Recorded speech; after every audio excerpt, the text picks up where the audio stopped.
All right. Good day, everyone. Welcome to our online learning session, Communicate Through Academic Writing, Day 2. I hope everyone is set and ready to learn. My name is Monette, and I'll be your moderator for today. Just a few housekeeping reminders. This session is being recorded, and you will be receiving a copy of the recording session link after the event is complete. Please keep your microphones on mute to avoid background noise and observe proper decorum. We are live streaming via Zoom and on Facebook. So for our friends who are unable to enter our meeting room, please feel free to visit our Facebook page at English at Online Study Group there. So if you have questions, feel free to use the chat box, both on Zoom and on Facebook.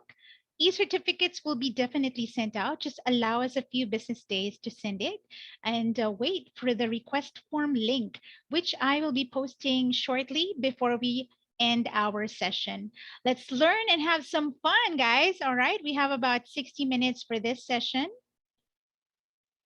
And thanks to our organizer, Career Consultants Network, CCN is an education company and we were established in January 2013.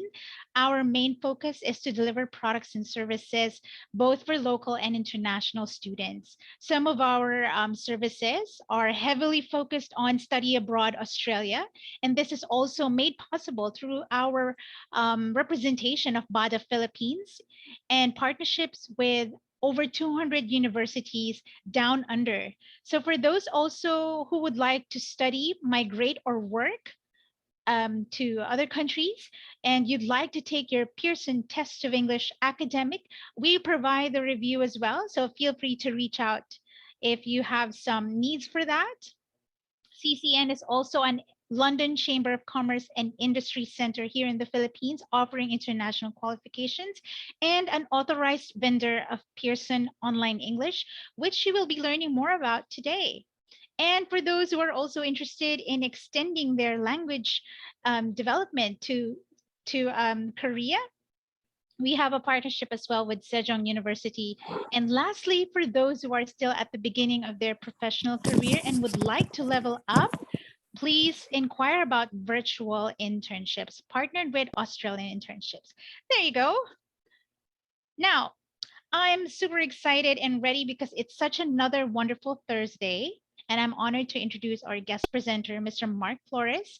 He is the Country Business Development Manager of Pearson Asia, and he's currently based here in the Philippines. And later on, Mr. Flores will touch on advantages of having good English skills. So I hope you could tune into that. And allow me to give a brief introduction about your lecturer today. She is currently the account manager of Career Consultants Network, and she handles the marketing and partnerships of some Pearson products available to the Philippines and other Southeast Asian markets. She has over 13 years of experience combined as an EFL teacher for Korean students and as an English curriculum developer and educational materials head writer for 51 Talk Philippines. At present, she leads the advocacy for English proficiency development through facilitating relevant information sessions and English language test preparation classes like the PTE Academic. Okay, so without further ado, I'm now ready to hand over the screen to your guest lecturer, Marian Campos. Over to you. Thank you, Manette. Hello, everybody. And I hope I am being heard very well. Am I? Yes. All right. So first, let me share my slide. Right. So again, hello, everybody. My name is Marianne, and I work for Career Consultants Network together with Manette. Welcome to the day 2 or part 2 of our Communicate learning session about academic writing. For those of you who were not able to join us last week, we did part one or day one. And in that session, we talked about some tips on how you can improve your academic writing. So today we are going to talk about the common errors in academic writing, and I will also give you some tips on how you can avoid these errors. So first of all, let's do a review what academic writing is. So this one was covered last week, but I just want to show it to you again. Academic writing serves as a tool of communication that conveys acquired knowledge in a specific field of study. So when we say academic writing, this is writing not only based on facts that you know by heart or your own opinions. Academic writing should be clear, concise, focused, structured, and most importantly, it should be backed up by valid evidences. Right? So I'm not going to take this any longer. The first error that I'm going to talk about today is, all right, first is uncertain standpoint. So this is one of the most common errors in academic writing. When you are writing or when we are writing about an academic topic, we have to let our readers know where we stand on the topic. Remember the tip last time, and for those who were not with us last time, we have to make our academic essay very impactful, right? So when you do not have a certain stand or a certain point or a valid thesis statement for your essay, it's not going to make an impact.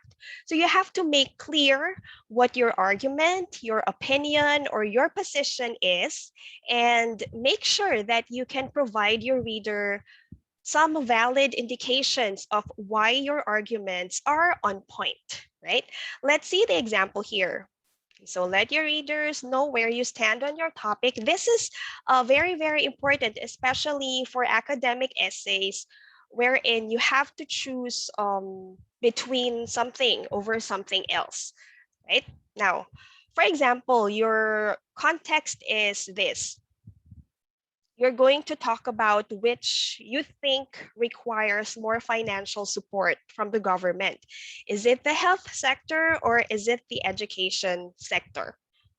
So you have to, because you are talking about which one, then you have to make a clear standpoint on your essay, right? A sample response, a good response would be this one. Okay, I'm going to read it. Okay. In recent decades, both health and education have made substantial impact on human development, but I believe the government should support the health sector more as it services a wider range of population in our society. So if you've noticed in the first half of this sentence, it's a very long sentence. In the first half, both were acknowledged. So health and education, they are both acknowledged equally. But at the end of this sentence, a clear standpoint was given that it's the health sector that the writer thinks deserve more support from the government, right? So again, you have to make a clear standpoint, especially when you are being asked to choose between something and another thing, right? Now, the next most common error is, and I believe we really do this a lot. The next one is, okay, wait. Okay, word usage. Word usage errors make our readers confused.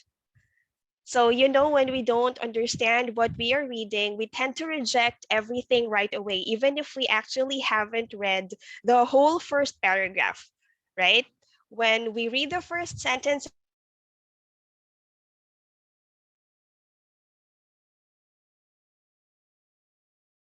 writer is trying to point out because of word usage, then we will just be not interested anymore with the whole thing, okay?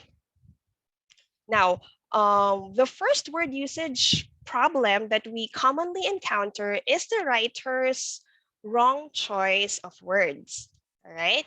Now, every now and then we find ourselves, even me, we find ourselves using words that are completely wrong in usage. This is either because we thought it meant something else, or because it sounds similar to the word that we actually intend to use. So here are some examples of the most commonly confusing word pairings. So affect versus effect, complement versus complement, and then advice versus advice, C versus S. All right. Now, I want to see how much you know the difference between these words through an activity, which I will show here. Okay. All right. Could you please type in the chat box your answer? Which sentence is correct, A or B? I'd like to see your answers in the chat box. I already see some. All right. Most of the answers are B, but there are also some which are A. All right. Okay. So just keep the answers coming, but to not spend so much time here, I'm already going to tell the answer. The correct sentence here is letter B. Okay. In spite of. This is because despite, the word despite does not require the use of the word of. So the correct sentence, if you're going to use despite, the correct form should be, despite the consequences, she still pushed through with a plan, right? So remember that it's despite and in spite of something. So despite something, in spite of something. When you use despite, there's no need to use of, right? Okay, next question. So please type your answers again. All right. Which sentence is correct? Is it A or B?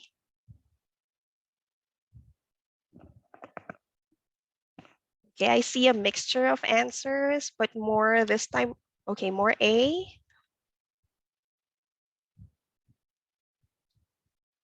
A.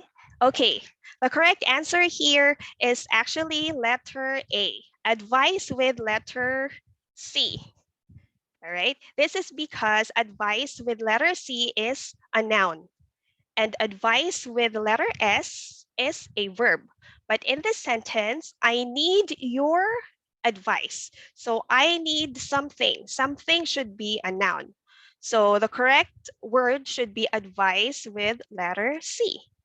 So the correct answer is A. Now, for the third question, right? Again, which sentence is correct? Let me see your answers. Is it complement with E or complement with I?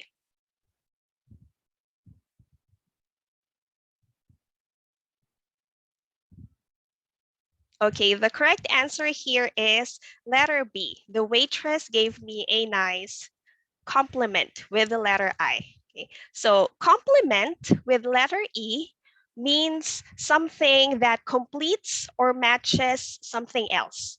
So for example, your hair color complements your style. So complement with letter E. Again, the one with letter E, this means something that completes or that matches another thing. Whereas complement with letter I means a remark of admiration, a praise, or approval. So here the correct answer is letter B, right? So thank you for participating in this exercise. So that is one of the problems, all right? Word usage. Now, another problem that we have with word usage is redundancy or using unnecessary words. Now, redundancy is when you use more words than necessary to express something. I know we have We have to avoid expressions that can be clearly stated in a simpler way without changing the idea that you want to put out. Now, let me say this, because for people who are going to take, or for those who took, who already experienced taking a high stakes English examination such as the PTE academic, the IELTS, or the TOEFL, putting more words to more modifiers or descriptive words, this is a strategy because you need to meet a minimum word count, right? So we tend to do that. It's actually a good strategy if you are going to take an exam and it's hard for you to reach the minimum word count. But always remember that too much is not good. All right, so you have to balance it. If you're going to add modifiers and descriptors to add to your sentence to make it longer, make sure that it's not overdone. All right, so an example here of redundancy is many different ways. Actually, we can just say many ways or different ways because it says the same thing. It expresses the same idea, right? Another one, okay, I'm going to show you a sentence this time. This sentence, okay. Successful globalization depends on factors that involve culture more than economics. Technically, grammatically, nothing is wrong in this sentence, but we can actually make it shorter with the same idea like this. All right. Successful globalization depends more on culture than economics. So as you can see, the sentence became shorter, but it still expresses the same thought, right? So there are actually, this is not the standard answer to this or like the standard better phrasing. You can rephrase it in different ways, but this is just an example. The point here is using too much unnecessary words or using words that are redundant in meaning. It's not good for your writing output, right? Okay, so again, word usage problems, wrong word choice, and then redundancy and using unnecessary words or expressions. Now, for the next one, okay, all right, we're going to move to the next common error, which has something to do with sentence construction. Okay. One common sentence construction problem, which mostly beginner writers have, or usually this is a mistake committed by beginner writers, is writing choppy sentences. Choppy sentences are those that are too short, like what you see here in my slide. So there's nothing wrong here, but okay, let me tell you why it's choppy or why it's an error. Okay, when we write this down, it's okay, right? Grammatically, everything is correct. But when you read it, I like dogs. Dogs make great pets. Dogs are friendly and loyal. So when you read this, it kind of sounds awkward because it sounds chopped, too fast, too much. Okay. Now, to make choppy sentences sound better for your readers, we should combine them or combine some of them to make longer or complex sentences. So an example, a better sentence would be this one. I like dogs because they have traits such as friendliness and loyalty that makes them great pets, right? So from 3 sentences, I put them all together to create one long sentence. And the thought is the same, right? So again, choppy sentences, okay? Avoid making choppy sentences. Another problem in writing is stringy sentences. So you can see the pattern here. It's either we write sentences that are too short or we write sentences that are too long or stringy. When a sentence is too long, it may have too many independent clauses which are connected by conjunctions like and, but, because, and other conjunctions, right? Now, these sentences are oftentimes the result of writing the same way as we speak. So when we speak, it's actually not really a huge issue. But because when we write, we see every error because it's written, it's in written form. When we speak, we barely notice small errors that we commit. So again, these sentences are often the result of writing the same way as we speak, but it just does not translate well in written form. When our sentences are too long, it can be difficult to comprehend and or it can be very tiresome to read, right? Because you don't know where the sentence is going to stop. And then sometimes you don't have punctuations. So these are stringy sentences. Let's see the example here. The example here says, taking a bath every day is very important for personal hygiene because if a person does not bathe every day, they could become sick and they would start to smell really bad and people would give them very funny looks and not want to be around them. So just by reading that, I felt tired. I don't know where I'm going to stop. It's too long. Okay, so to make this sound better to the reader, this is just a sample. Okay, we can instead write it down like this. Taking a bath every day is important for personal hygiene. If a person does not bathe every day, they could become sick and smelly, which may cause people to not want to be around them. So this sounds better, right, when you read it, instead of the longer stringy one. Okay, so again, these are the two most common errors in sentence construction, writing down choppy or stringy sentences. Okay, now we go to the next error. Okay, the next error is more complex than the previous ones. This one, it's all about faulty reasoning. And I think this is something that you really have to pay attention to when you are writing about a serious topic or an academic topic. Well, there are 4 commonly committed faulty reasoning mistakes. There could be more, all right? But because we don't have a lot of time, so let's talk about 4. The first one is false analogy. For example, here, some people like to gamble. They are like thieves because they steal from other people. So false analogy is comparing two things that are not similar at all. In this case, it's gambling and stealing. So gamblers don't steal money, so they are not thieves. But gamblers are people who risk losing money in the hopes of winning more or getting more money. So they are not the same. So this sentence is an example of false analogy, right? Now, the next type of faulty reasoning is overgeneralization, which we tend to do a lot, okay?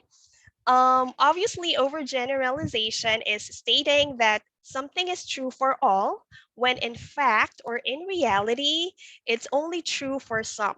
And sometimes we tend to commit this mistake unconsciously.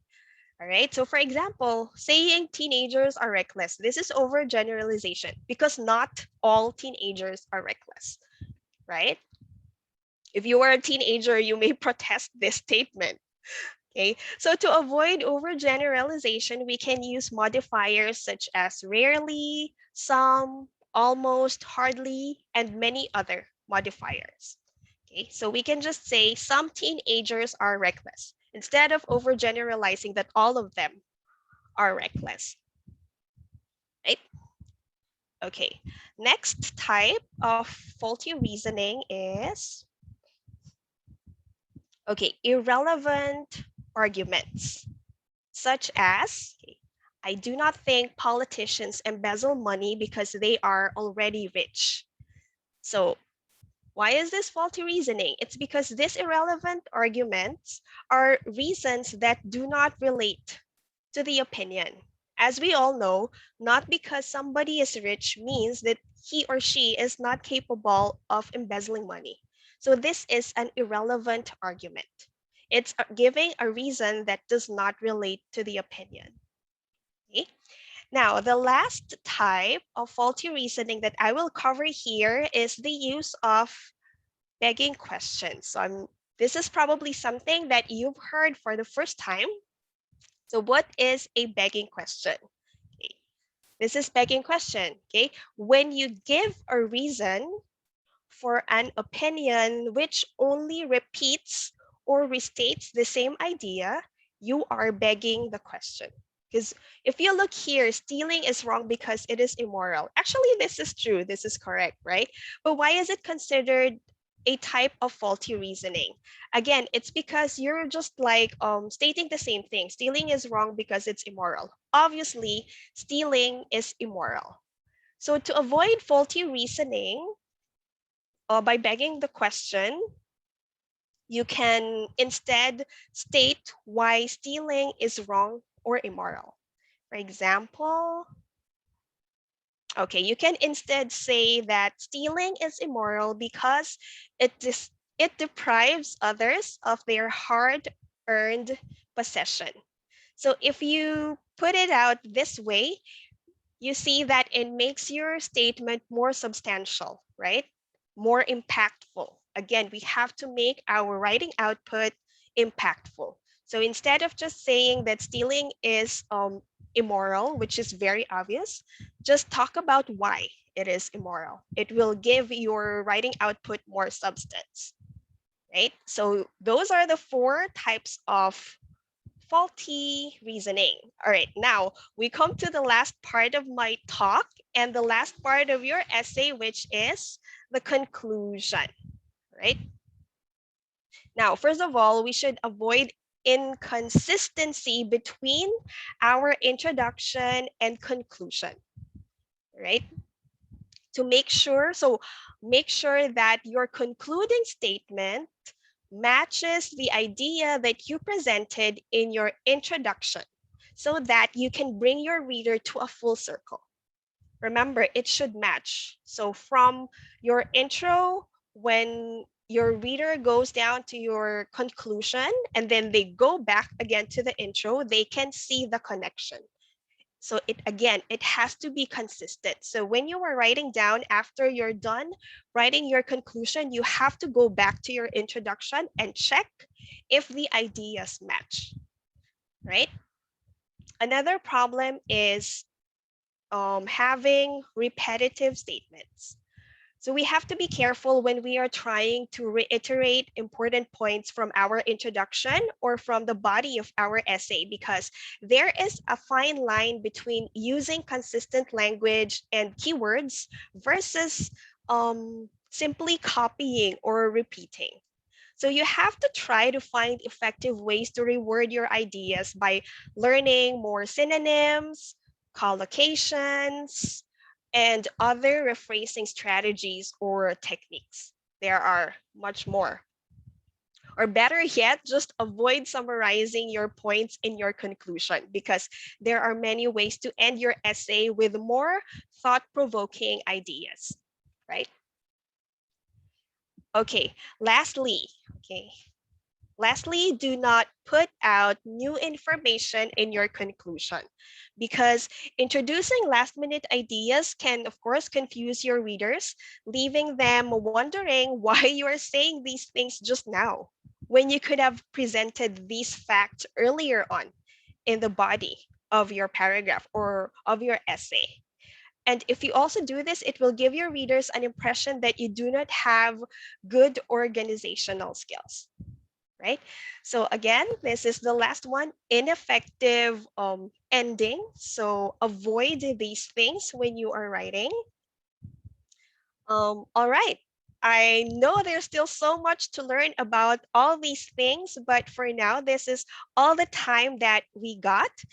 So again, the common errors in academic writing that I've covered today are, first is having uncertain standpoints, and then using words incorrectly, and then constructing sentences awkwardly, and giving out faulty reasonings, and the last one is writing ineffective endings. So I hope you learned a lot. If not a lot, I hope you learned something from this lecture that I put out today.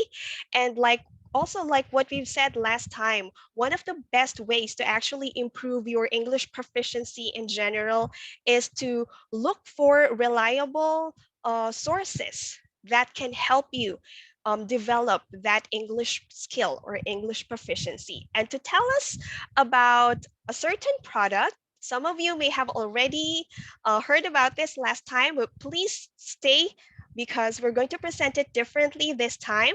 I would like to give the floor now to Sir Mark. Sir Mark, take it Yes, away. Share your thank, slides.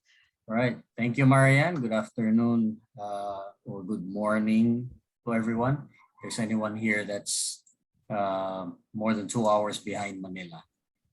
All right, so as Marianne said, while we're waiting for the slides to uh, Oh, is it not shared on yet? screen, yeah, it's not sharing yet. Oh, So as Marianne said, last week, for those of you who were around, yes, there you go. Okay, let's go to presentation mode, please. There you go. So last week, for those who were around last week, we talked about what is Pearson Online English and what differentiates it from other online courses. So if you were not around last week, please do let us know, and we will be happy to tell you more about Pearson Online English. But for the benefit of those who already know what Pearson Online English is, for today, I'm going to talk very briefly about what do you get out of taking up a Pearson Online English course. Okay, so we're going to talk about actual statistical data that we've gathered from different sources. If we can go to the next slide. There you go. All right, so why Pearson Online English? For one thing, it has been proven that Pearson Online English can help you improve your English language skills very quickly. So you can see here in this slide, this is coming from data from all Pearson Online English around the world. And we've seen here that within 3 months, and using Pearson Online English just for an average of about 1 hour every week, people who have almost no English skills, so we're talking about non-English speakers at the very basic level. Okay? So within a 3-month period, 1 hour of learning every week, 98% of them have shown that they improve by 1 level. By levels, I'm talking about there's this international framework called the CEFR, or the Common European Framework of Reference. So this is what the international community uses to gauge the English skill of different people. So there are levels there. You will see levels like A1, A2, and so on. So by those standards, okay, using Pearson Online English for 1 hour a week for 3 months helps beginners in the language to move up by 1 level. The same applies for what we call high beginners. So these are people with some conversational English skill, but still very low proficiency. So the same averages, about 1 hour a week for 3 months, they would improve by 1 level. Now, just like any skill, as you become more proficient, the law of diminishing returns comes into play, and your improvement tends to slow down, which is why you can see on the third chart here, when we are talking of intermediate and advanced English language users, using Pearson Online English for an average of 2 hours every week, so that's about 27 hours over a 3-month period, they only half of them, 53%, have been able to move up by 1 level. But nevertheless, if you look at the orange and the yellow segments of this chart, that's more than almost 90% of all of these users have shown measurable improvements. So that's how quickly you can improve your English skill with Pearson Online English. And these people are just using it for 1 to 2 hours a week. Imagine if you were to do it for 1 hour a day for 3 months. Imagine how much improvement you will experience. Okay, so next slide, please. Now, going to the practical side of things, why is it so important to improve your English skills in this day and age, right? So we are in an age where the world is shrinking.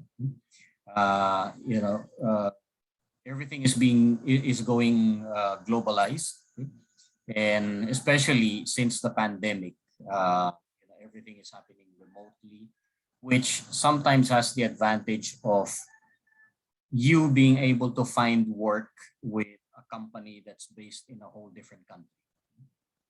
Now, in this scenario, you can see from international studies done in 2019, this was even before the COVID pandemic, 40% of employers that participated in an international survey conducted by Talent Development Magazine, 40% of them said that their virtual meetings, so Zoom meetings like this, have failed, okay, in meeting their objectives, largely because of language barriers. So not having the right level of English proficiency can sometimes make or break the success of a meeting. Additionally, if you look on the right side of the slide, 90% of employers around the world struggle with language barriers in the day-to-day operations of their business. So meaning employees who are not able to communicate effectively or efficiently because of language barriers are really taking their toll on the productivity of the company. Right? Next slide, please. And lastly, okay, so again, how important is English as a skill? Is it more important than what we call hard skills, meaning the skill that you actually need to do your job? Let's say, for example, if you are working for an IT company as an engineer, is English more important than your ability, your knowledge of, let's say, computer programming and stuff like that? The answer is they are equally important. Okay.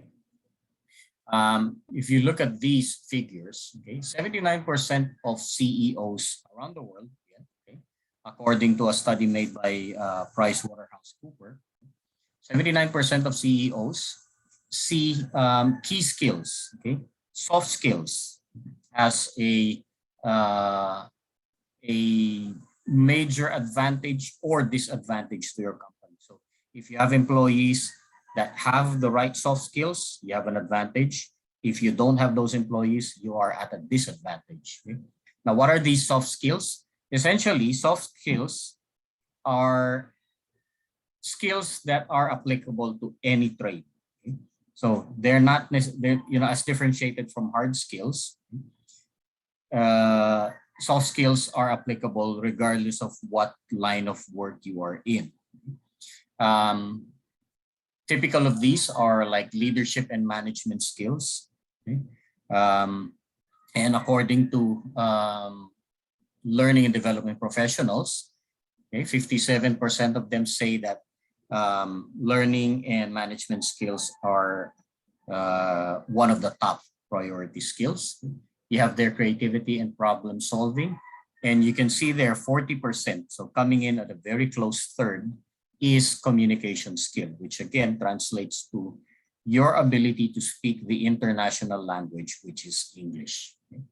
So these are just some, just to give you an idea of how important is it to improve your English skills in today's world. Okay. I'm not going to bore you with more numbers, but just leave you with these thoughts. so you can ponder about it and evaluate. Do you have at present, do you have the right level of English skills to really succeed in whatever you want to do in your life? So back to you, Marianne. Thank you, Sir Mark, for this very informative detail. So now let's move on to, it's still about Pearson Online English. For the sake of those people who were not with us last session, I'm just going to tell them again about some details, but I'm also going to present something different to all of you. Okay. All right, so wait, please. So for those who were not with us last session, I just want to tell them about what Pearson Online English is. So of course, it's an online English study platform which is personalized, and it requires you to subscribe to the program. Once you are subscribed, you will have access to over 60 English courses, which is equal to around more than 55,000 hours of learning content. Again, it will give you a personalized learning program depending on your interests and needs. And it also features live instruction group classes, which are with native English speaking teachers, which are available 24/7. So wherever you are in the world or whatever time of the day you would like to study, there are available group classes for you to join. And throughout your subscription, there are proficiency assessments that tells you where level you are in terms of your English proficiency. Plus, there is progress monitoring. So you can monitor your personal progress. Now, to give you a clearer or a more visual idea of these things that we have been talking about since last week, I'd like to show you this video. It's a brief introduction of the product wherein you will see how the platform actually looks like. So I'm going to play it. Enjoy watching. This is a whistle-stop tour through Pearson Online English. The platform uses adaptive technology. Lessons are taken from an ever-changing library. The onboarding survey will create your personalized course. There are 3 active units at a time. You can exchange units and choose which subject you want to study first. Each lesson consists of interactive activities to help you practice important language skills.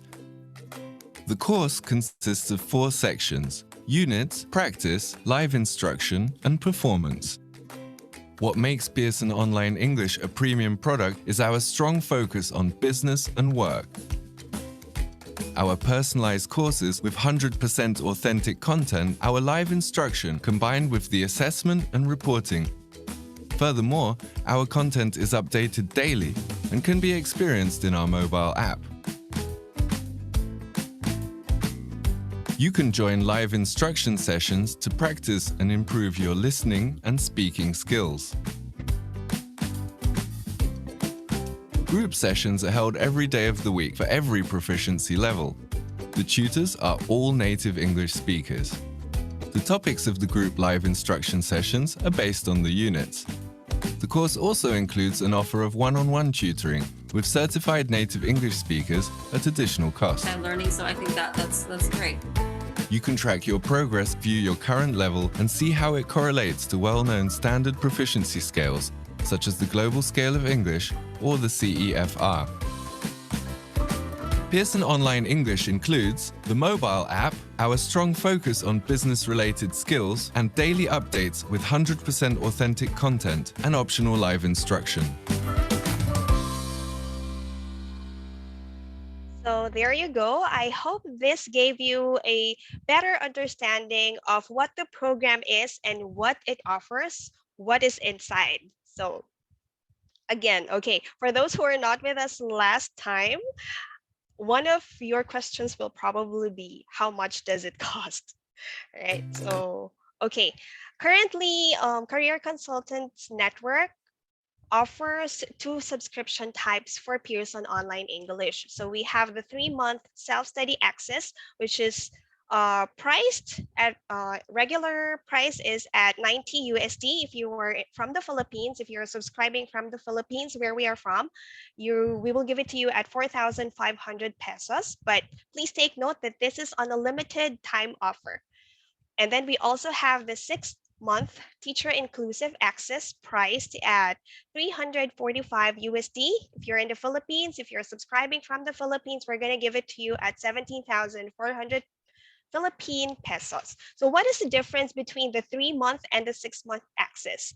Of course, aside from the subscription timeline, which is 3 months and 6 months, the 6-month subscription type will give you access to everything plus the group live instruction group classes. So the 3-month self-study access doesn't have that, but it's still worth your money because you still get everything, only except for the live instruction group classes.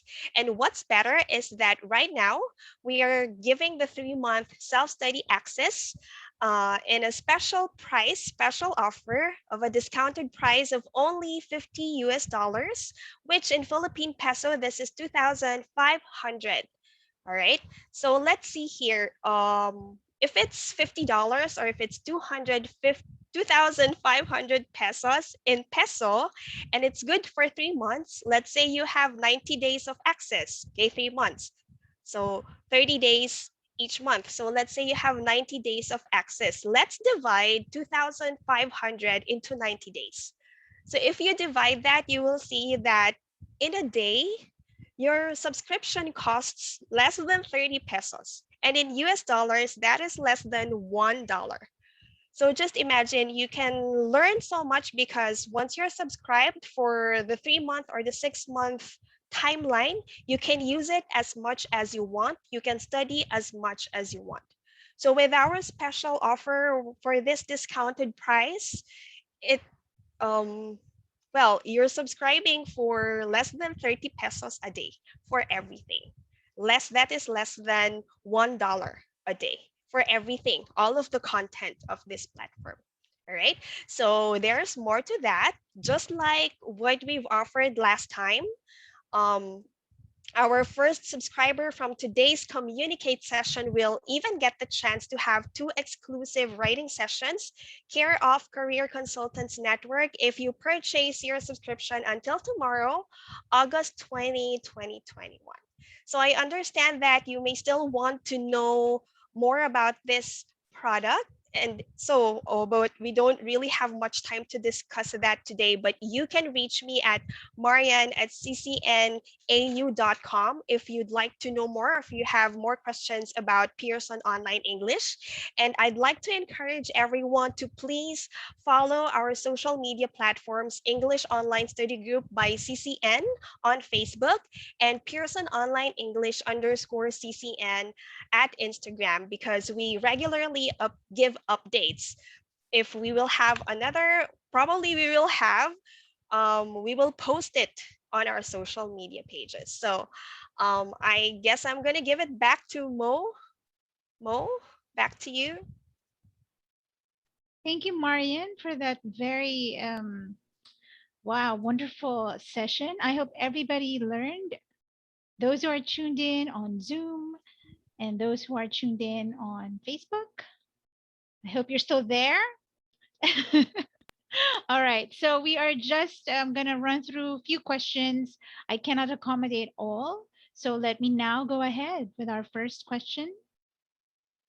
Marian, regarding the session for the academic writing, I think somebody would like to ask or clarify about contractions. So could you let us know, can we use contractions in academic writing? Okay, if the main question is can, yes, we can. There's no such rule that we can't. But personally, okay, this is based on my personal opinion and based on my experience, I do not use contractions when I write in a formal mood. That's just what I do. But if you ask me if we can, yes, we can use contractions. Mo, maybe you can also give your thoughts about this. Yes, if I may just add, I would normally recommend our learners, especially when they're doing their essays. Example, if it's for IELTS, for TOEFL, for PTE academic, I would normally recommend not to use a contraction and just fully write the word, for example, I am instead of I'm. All right. And this would also contribute to the word count. Okay, so if you're using contractions towards your essay, make sure, sorry, if you're not using contractions, just all the way, do not use contractions at all. All right, so this is for good practice, especially writing is always considered a formal um, um, kind of communication. Okay, so also consider the platform. Is it an email or is it an essay? Okay, so if it's more formal, definitely I will not use contractions. For spoken, no question about that. We can always contract, right, Miss Marian? Yes, yes. So Monette is right. I think consistency is the key here. Although for both of us, we recommend not contracting the words if you are writing formally. Usually academic writing is formal, so we don't recommend it. Personally, we don't. But if you want to contract, if you don't want to contract, just make sure that your writing is consistent. Awesome. Thank you, Marian. And regarding the Pearson Online English, honestly, guys, I would look at Pearson Online English as like the Netflix of English learning, if you would agree to that. But for somebody who is not here in the Philippines, Marian, and let's say they are in Indonesia or Malaysia or even in Iraq, are they able to access and subscribe to Pearson Online English? Yes, yes, you can. Wherever you are in the world, this is also one of the great features of the platform. If you remember, we said that the live instruction group classes run 24/7. This is because all of our learners, the subscribers are all over the world. So wherever you are, you can join, you can study anytime, and you can subscribe. Great. So that's the beauty of it. In fact, it's for everyone. As long as you have, I guess, access to the internet, Yes. a mobile phone, right? It is accessible using a mobile phone and even your desktop computer or tablet, you're good to go. And you have this passion to learn. And lastly, Marian, um, oh, yes. So you did mention this subscription that has teachers. May we ask, or who are these teachers? Are they Filipinos, or could you give us some light when These it comes to teachers teachers? are native English speaking teachers. So they are of different nationalities, but all of them are native English speakers, meaning their first language is English. Wow, but do we have an opportunity to learn with other learners from other countries? Oh, yes. If you join the group classes, okay, just to give you a very specific example, because I myself is a subscriber, and in the first group class that I joined, I had classmates from Spain, from Vietnam, and from Colombia. So you don't only get to practice speaking in English with a native English speaking teacher, you also get to meet classmates who are also subscribers from all over the world. Great. So such opportunity, so big, right? I I see that there's a huge discount going on right now, so I hope everyone would avail. And I am now posting the request form link as well for everyone to already fill out. And Marian, as much as I'd like to keep on speaking to you and giving such great information to our audience, we must wrap up at this time. So thank you so much for your presentation, for that productive session, for letting us know about Pearson Online English, and also Sir Mark Flores for giving us information on why it is even essential to study English.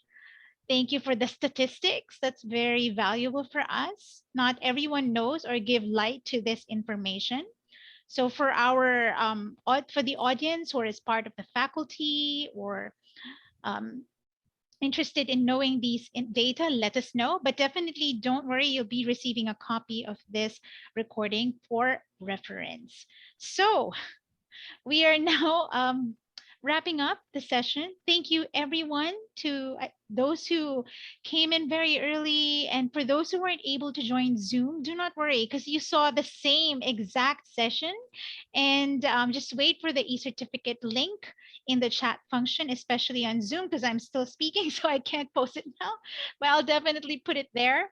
And allow me to wrap up and just give this huge thank you to all of you because you spent your time with us. I know your time is valuable, but you spent it. You chose it to spend it with us. So please congratulate yourself for spending that special time with us. And also, we can't wait to see you again, probably in our next session. So please do follow us at English Online Study Group, our Facebook page. Online learning has never been more personal. So what are you waiting for, guys? Subscribe now to Pearson Online English. Contact Marian at ccnau.com. She'll be happy to assist you with all your inquiries. If you need like a demo, let her know. So she'll try to schedule it for you. For other services of CCN, please do let us know. Visit our website, www.ccnau.com. All right. And that's it for today, everyone. Awesome session. You've been very warm and cooperative. Excellent. And stay safe for now. And we look forward to seeing you all again in our next session. Thank you, everyone. Have a blessed and great afternoon. Bye. Thank you. Everyone.